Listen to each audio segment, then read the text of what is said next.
이번 주말에 집안 대청소 좀 도와주세요. 김장철인데 김치 담그는 것 좀 도와주실래요? 사돈이 이렇게 부탁했죠.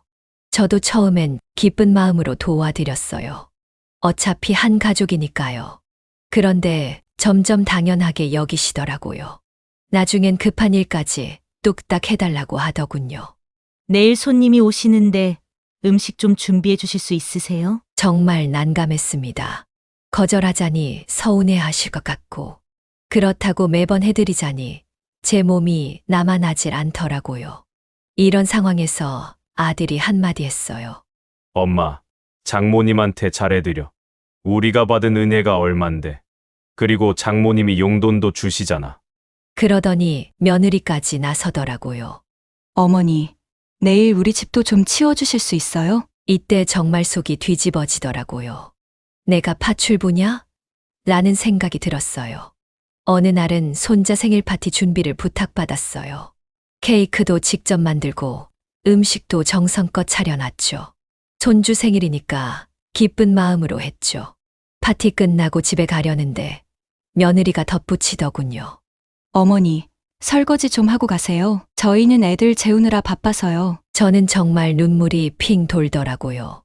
내가 이 집 가정부인가? 라는 생각이 들었어요. 가족이라고 해서 이렇게 당연하게 부려먹어도 되는 건가요? 안녕하세요. 저는 올해 67세 이영자입니다.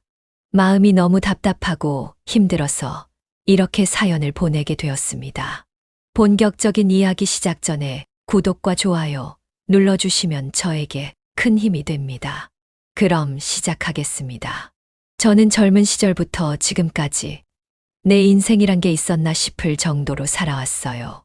새벽 4시에 일어나 식당 주방에서 일하고, 낮에는 아파트 청소, 저녁엔 편의점 아르바이트까지.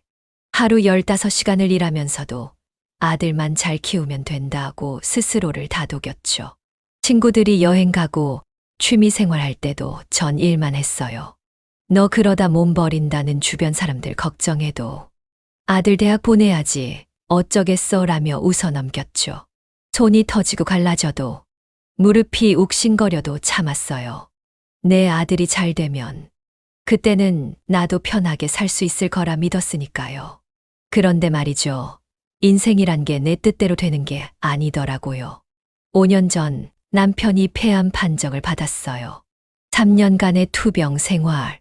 그 시간이 지금도 악몽처럼 떠올라요. 항암 치료비, 입원비, 약값. 평생 모은 돈이 병원비로 빠져나갔죠. 적금도 깨고 보험도 해약하고 심지어 아들 결혼할 때 주려고 모아둔 돈까지 다 썼어요. 남편이 떠나던 날, 전 눈물도 제대로 흘리지 못했어요. 장례식장에서 문상객들 앞에서는 꿋꿋하게 버텼지만 속으론 앞이 캄캄했죠. 통장 잔고는 바닥났고 월세 30만 원짜리 반지 하방에서 어떻게 살아가야 할지 막막했으니까요. 장례식 끝나고 집에 돌아와 혼자 앉아 있는데 갑자기 집주인한테서 전화가 왔어요. 아주머니, 죄송한데 다음 달까지 집 비워주셔야 해요. 재개발 들어가서. 그 순간 다리에 힘이 풀렸어요. 당장 갈 곳도 없는데, 보증금도 없는데, 어디로 가란 말인가요? 그때 사돈 어른이 찾아오셨어요. 어머니, 사정이 어려우시다고 들었어요. 혼자 사시기도 힘드실 텐데 이럴 때일수록 가족끼리 도와야죠. 사돈 어른은 부드러운 목소리로 말씀하셨어요. 마침 우리 집 근처에 괜찮은 전셋집이 나왔어요. 보증금이 3천만 원인데 제가 좀 도와드릴게요. 그 말에 전 울음이 터졌어요. 평생 남한테 손 벌린 적 없었는데 사돈한테 빚을 지게 되다니 자존심이 상했지만 달리 방법이 없었죠. 정말 감사합니다. 꼭 갚겠습니다. 사돈 어른은 미소 지으며 제 어깨를 토닥였어요. 갚을 생각 마세요. 그 대신 가끔 우리 집에 와서 좀 도와주시면 어떨까요? 제가 요즘 허리가 안 좋아서. 그렇게 시작된 거예요.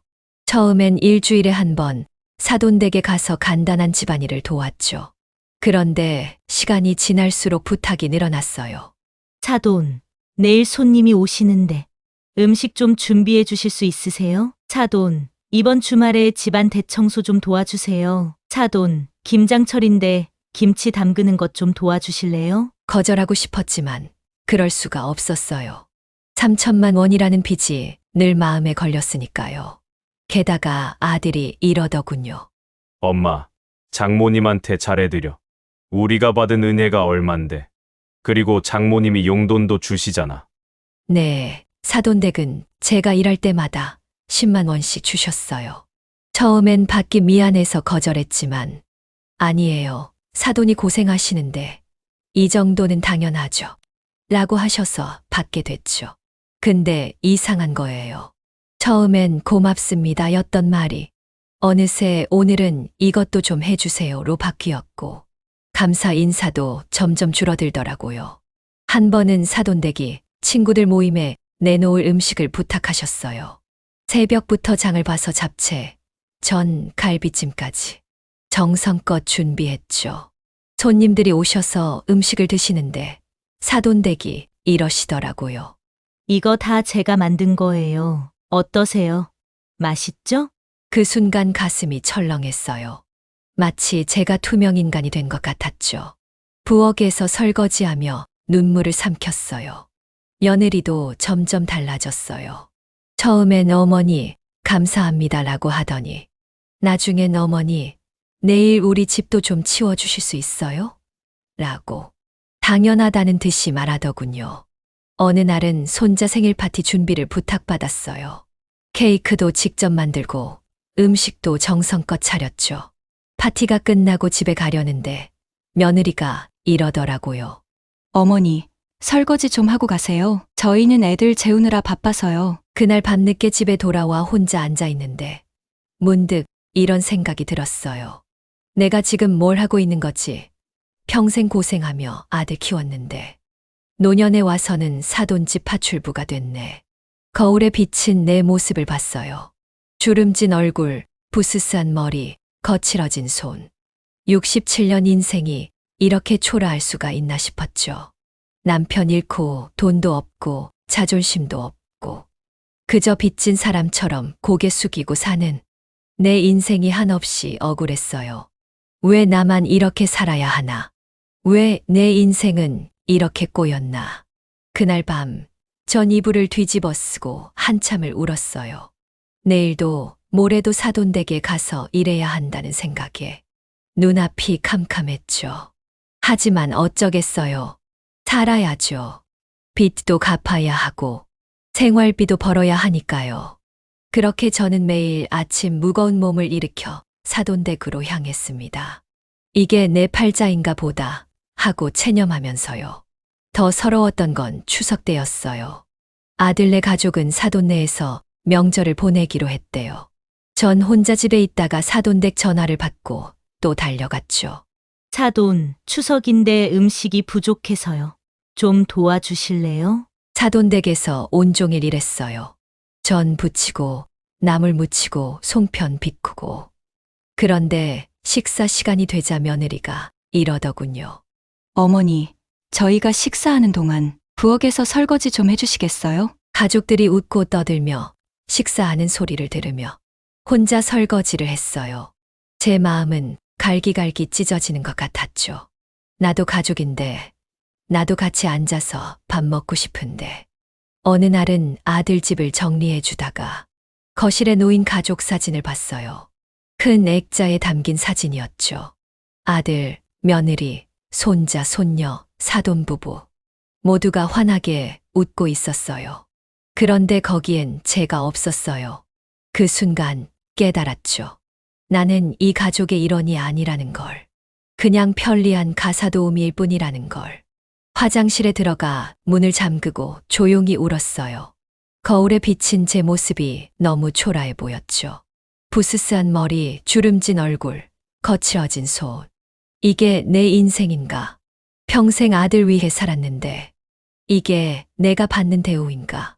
며느리의 태도는 갈수록 더 무례해졌어요. 한 번은 이런 일이 있었죠. 어머니, 오늘은 좀 일찍 가주세요. 저희 친구들 초대했거든요. 마치 식당 주인이 알바생한테 말하듯이 퉁명스럽게 말하더군요. 그 말투에 제 자존심이 산산조각 났어요. 그래, 알았어. 겨우 그 말만 하고 돌아섰지만 계단을 내려오면서 눈물이 쏟아졌어요. 내가 뭘 잘못했나? 왜 이렇게 취급받아야 하나? 아들에게 전화해서 하소연하고 싶었지만 그럴 수도 없었어요. 아들은 장모님 편이었으니까요. 엄마, 장모님이 우리한테 얼마나 잘해주시는데 그 정도는 해드려야지. 제 생각은 안중에도 없었죠. 제 고통, 제 서러움은 아무도 몰라줬어요.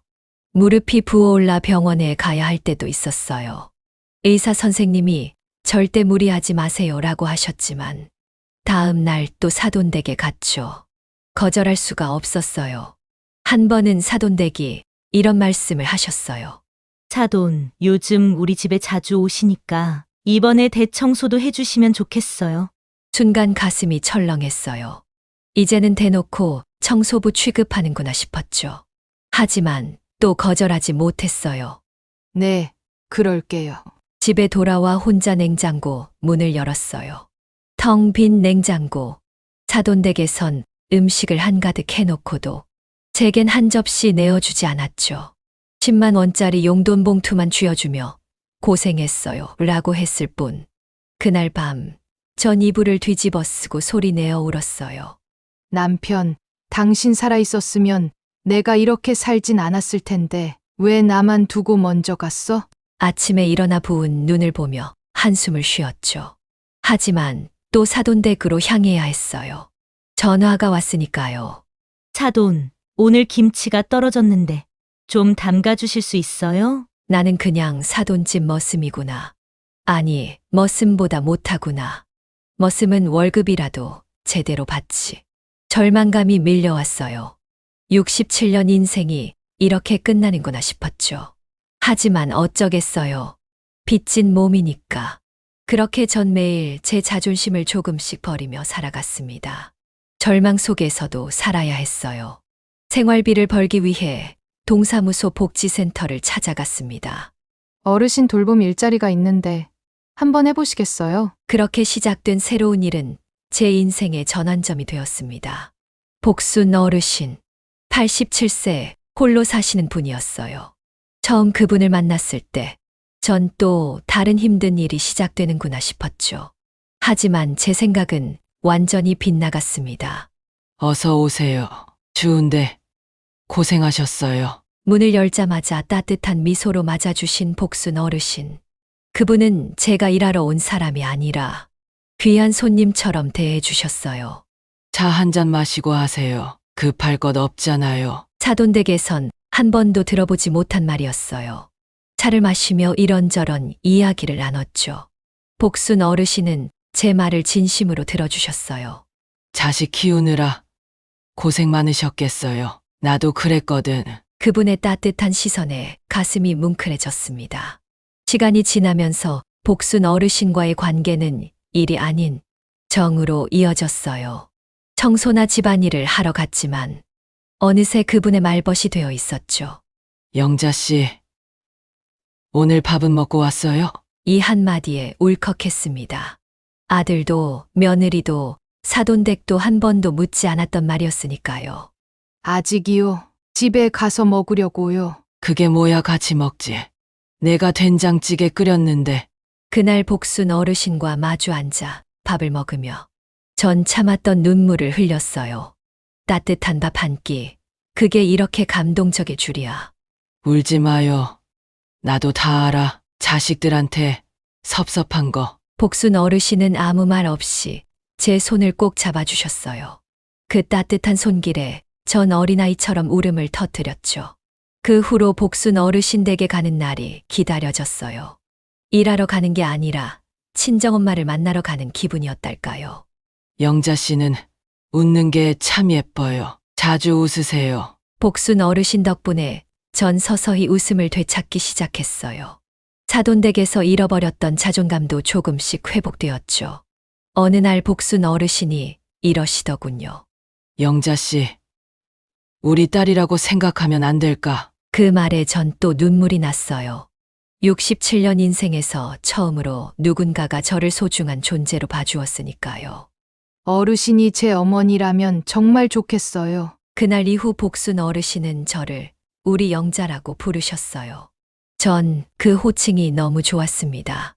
누군가의 우리가 된다는 게 이렇게 행복한 일인 줄 몰랐어요. 하지만 행복은 오래 가지 않았습니다. 운명은 또 한 번 저를 시험에 들게 했죠. 어느 날 아침 복순 어르신 댁에 도착했는데 현관문이 열려 있었어요.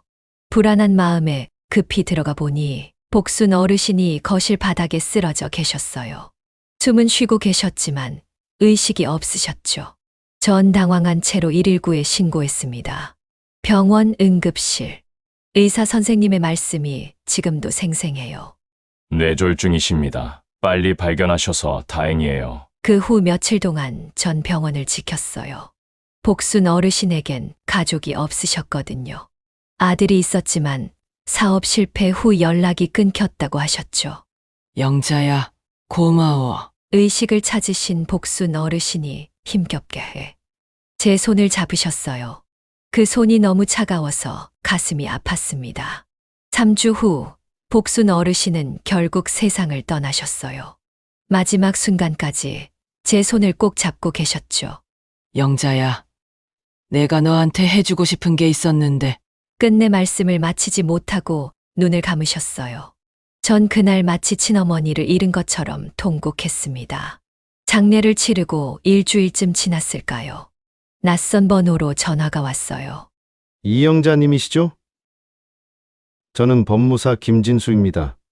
오복순 어르신의 유언장 관련해서 연락드렸습니다. 법무사 사무실에서 전 믿을 수 없는 이야기를 들었어요. 오복순 어르신께서 이영자님을 상속인으로 지정하셨습니다. 예금 2억 원과 소형 아파트 합쳐서 약 3억 5천만 원 상당의 재산을 남기셨네요. 전 그 자리에서 얼어붙었어요. 이게 무슨 일인가 싶었죠. 여기 어르신이 직접 쓰신 편지도 있습니다. 떨리는 손으로 편지를 펼쳤어요. 우리 영자에게 당신을 만나 참 행복했어요. 외로운 노년에 따뜻한 딸이 생긴 것 같았죠. 당신의 진심, 어린 마음이 얼마나 고마웠는지 몰라요. 돈 때문에, 체면 때문에 자존심 상하며 살지 마세요. 이 돈으로 당신의 인생을 사세요. 더 이상 눈치 보지 말고 당신이 하고 싶은 것 하면서 사세요. 내가 떠나도 당신은 행복했으면 좋겠어요. 그게 내 마지막 소원이에요. 사랑하는 우리 영자, 고마웠어요. 편지를 읽는 내내 눈물이 멈추지 않았어요. 복순 어르신은 제게 단순한 돈이 아닌 새로운 인생을 선물하신 거였어요. 그날 밤, 전 오랜만에 깊은 잠을 잤습니다. 꿈에서 복순 어르신이 환하게 웃으며 말씀하시더군요. 이제 내 인생을 살아. 우리 영자야. 상속 소식이 알려지자 모든 게 달라졌어요. 가장 먼저 변한 건 아들이었습니다. 그동안 한 달에 한 번 전화하기도 힘들던 아들이 매일 안부를 묻더군요. 엄마, 요즘 건강은 어때요? 제가 주말에 가서 뵐게요. 며느리도 갑자기 친절해졌어요. 어머니, 요즘 좋아하시는 과일 사다 드릴게요. 뭐 드시고 싶으세요? 심지어 사돈댁까지 태도가 달라졌죠.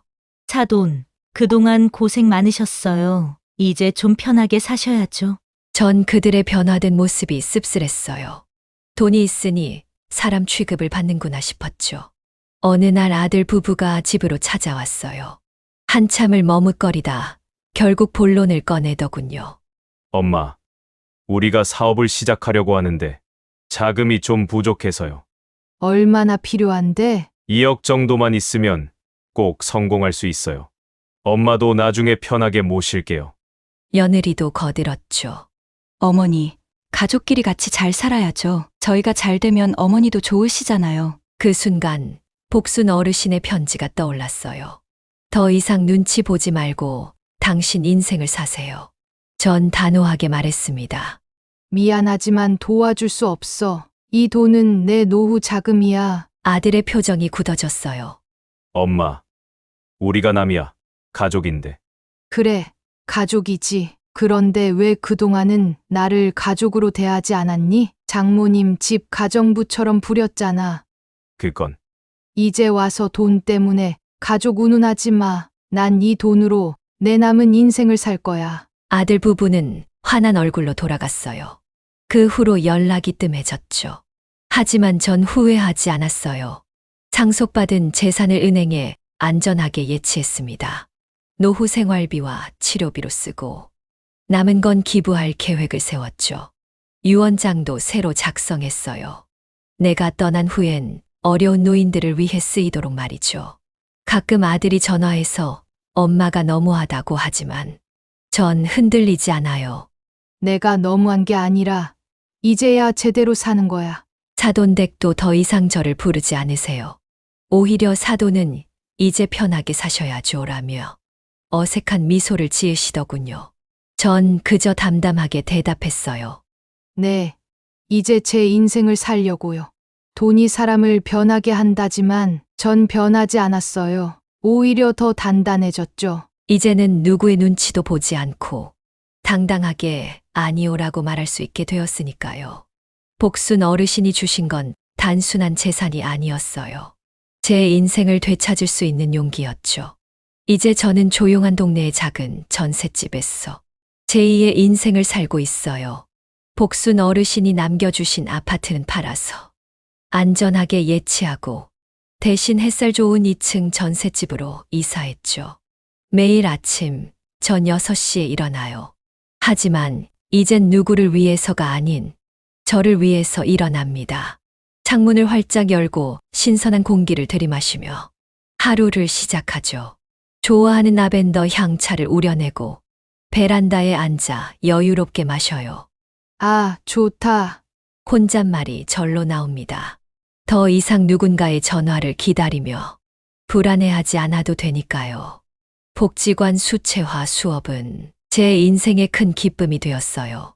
처음엔 붓을 잡는 것도 어색했는데 이제는 제법 그림이 나와요.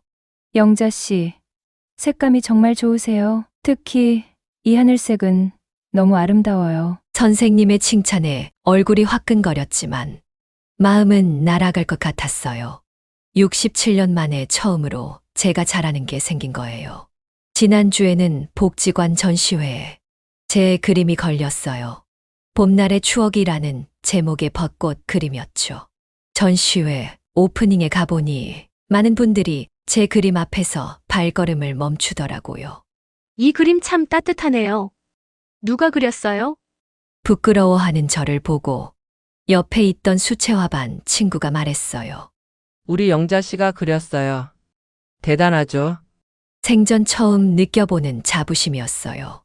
누군가의 엄마도 며느리도 가정부도 아닌 그냥 화가 이영자로 인정받는 순간이었죠. 봉사활동도 시작했어요. 독거노인들께 도시락을 배달하는 일인데 제가 받았던 사랑을 이제는 다른 분들께 나누는 거죠.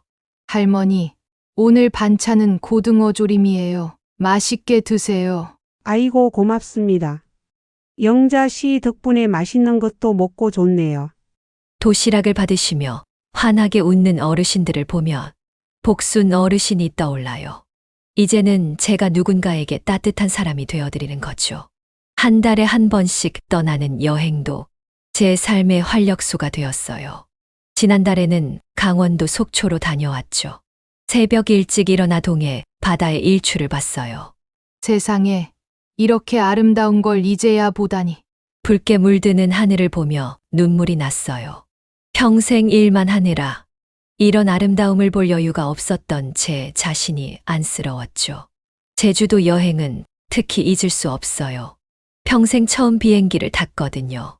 이륙하는 순간의 그 떨림, 구름 위를 나는 기분, 마치 새로 태어난 것 같았어요. 할머니, 처음 타보시나 봐요? 옆자리 젊은이가 물었어요.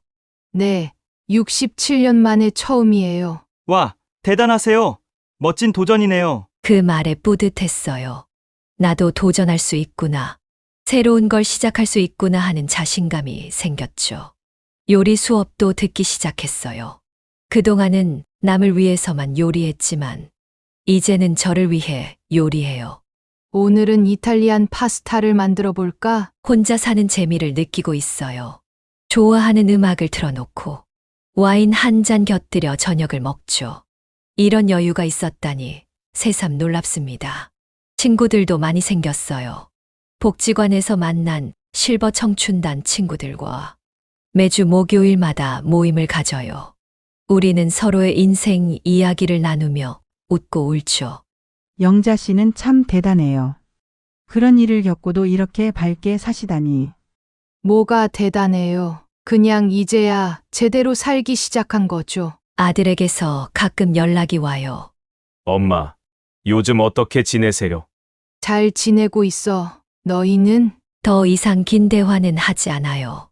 아들의 인정을 갈구하지도 않고요. 제 행복은 제가 만들어가는 거니까요. 얼마 전에는 명동성당 자원봉사자들과 함께 유럽 성지 순례를 다녀왔어요. 프랑스 파리의 노트르담 성당, 이탈리아 로마의 바티칸. 평생 TV로만 보던 곳들을 실제로 보니 가슴이 벅찼어요. 할머니, 사진 찍어드릴까요? 젊은 봉사자가 물었어요.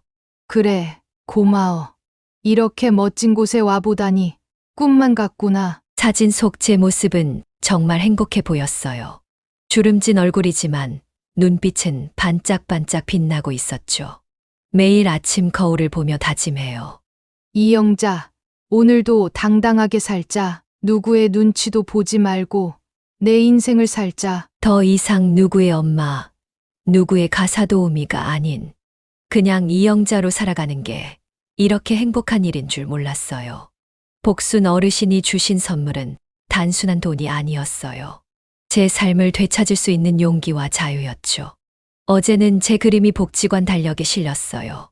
12월을 장식할 겨울 풍경화였죠. 달력을 받아든 순간 가슴이 뭉클했어요. 이게 바로 내 인생이구나. 비로소 내가 주인공인 인생. 창밖을 보니 눈이 내리고 있었어요. 하얀 눈을 바라보며 생각했죠. 복순 어르신, 보고 계시죠? 전 이제 행복해요.